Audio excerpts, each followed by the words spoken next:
नमस्कार, न्यूज़ 18 बिहार झारखंड के digital platform पे आप सभी दर्शकों का बहुत बहुत स्वागत। मैं राहुल ओझा आपके साथ। भारत के विदेश मंत्री डॉक्टर एस जयशंकर सोमवार को 3 दिवसीय यात्रा पर चीन पहुंचे हैं। जयशंकर यहां होने वाली शंघाई सहयोग संगठन एससीओ के देशों के विदेश मंत्रियों की बैठक में शामिल होंगे। जयशंकर के इस दौरे को काफी अहम माना जा रहा है क्योंकि बीते 5 साल में जयशंकर की यह पहली चीन यात्रा है। साल 2020 में चीन और भारत के सैनिकों की गलवान घाटी में खूनी झड़प के बाद वह पहली बार बीजिंग गए हैं।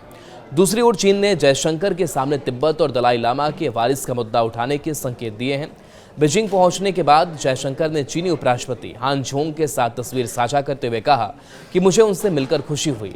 मैंने चीन की एससीओ अध्यक्षता के लिए भारत का समर्थन जताया और विश्वास व्यक्त किया कि मेरी यात्रा के दौरान होने वाली चर्चाएं दोनों देशों के लिए सकारात्मक होंगी।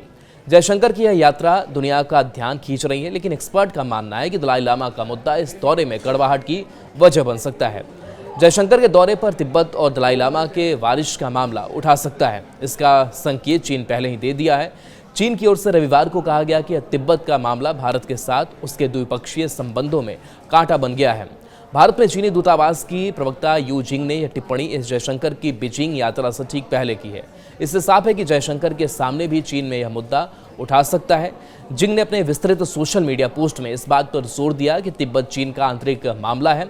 उन्होंने कहा कि भारत के विदेश मामलों के विशेषज्ञों को पता होना चाहिए कि भारत सरकार चीन के साथ राजनीतिक प्रतिबद्धताएं, ये प्रतिबद्धता शिजांग चीन तिब्बत को शिजांग कहता है। बता दें कि चीन का हिस्सा मानने की है।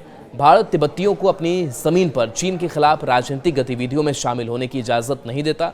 चीनी दूतावास की प्रवक्ता यू जिंग ने आगे कहा कि सच्चाई ये है कि शिजांग से जुड़ा मुद्दा चीन भारत संबंधों में एक कांटा बन गया है। यह भारत के लिए भी एक बोझ बन गया है। शिजांग कार्ड खेलना निश्चित रूप से अपने ही पैर पर कुल्हाड़ी मारने जैसा होगा। दलाई लामा ने हाल ही में अपने उत्तराधिकारी चयन की प्रक्रिया शुरू की है। चीन ने इस मामले में अपना अधिकार जताया है। दूसरी ओर भारत की ओर से कहा गया है कि केवल दलाई लामा और स्थापित परंपराएं ही उनके उत्तराधिकारी तय करेंगे। ऐसे में यह मुद्दा एक बार फिर से गर्म हो गया है।